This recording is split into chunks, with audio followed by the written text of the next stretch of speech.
ዛሬ ዓለምሽ ዛሬ ነው ዛሬ ኦሆሆ ኢቴ ሸንኮሪ ሸንኮራ ይዛችሁ ብትዞሩ ጥሩ ነው። ዛሬ እንቅልፍ እምቢ አላችሁ። ዛሬማ ውሃ ራሱ ቅምስ ያረጋችሁት አይመስልም። ሕፃን ጠፍቶባችሁ ማለት ነው። ቤተሰብ ዛሬማ ማለት ነው አበዱ ማለት በቃ ሩት ጨርቋን ጥላ ነው እያበደች ያለችው ማለት ነው። እንግዲህ ዛሬ በቃ የአብርሃም ፋሚሊ ወይም ደግሞ አብርሃምን የሚያቅሰው አጠቃላይ እያሰሱ ነው ቤተሰብ ማለት ነው። ሕፃን ልጅ ጠፋባቸው። አልታመመም ምንም አልሆነም እያላችሁ የነበራችሁ ዛሬ ሙሉ ቀን በቃ አብርሃምን እየፈለጋችሁ ነው።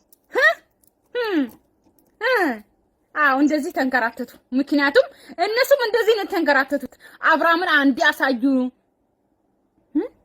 እንደውም እናንተማ እኮ መጣችሁና ማለት ነው ቅድሚያ ሄርሜላ ቤት ሄዳችሁ አብርሃም ከዚህ በኋላ አይመጣም ሩታ ጋር ሄዷል ፎቶዎቹን አንሺ ምናምን እያልክ ነበር የጀመርከው ማለት ነው። ከዛ አብርሃምን አሳዩን አንዴ እንኳን አሳዩን።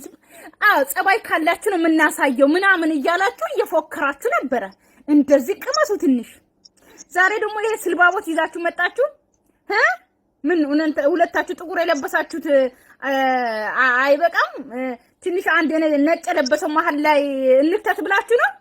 እናንተ ጥቁር ስለለበሳችሁ እኮ ነው ቅድም አይቼ እኔም አሁን ነጭ ለብሼ መጣሁ። በሰላም ነው ወይ ብዬ ማለት ነው። ሀዘን አለ ማን ሞተባችሁ አላቅም።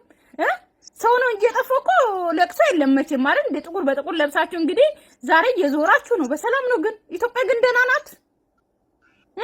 ኢትዮጵያ ያላችሁ ኢትዮጵያ ደህና ነው ዛሬ ንገሩኝ እስቲ።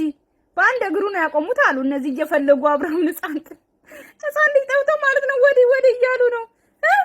ኧረ ወየው እኔ እኮ ማለት ነው አለማፈራችሁ እኮ ነው አብርሃምን ልትፈልጉ በቃ ሽንጣችሁን ገትራችሁ መውጣታችሁ ራሱ አለማፈራችሁ።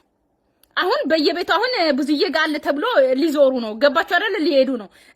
ከዛ ደግሞ ማለት ነው የሆነ ቤት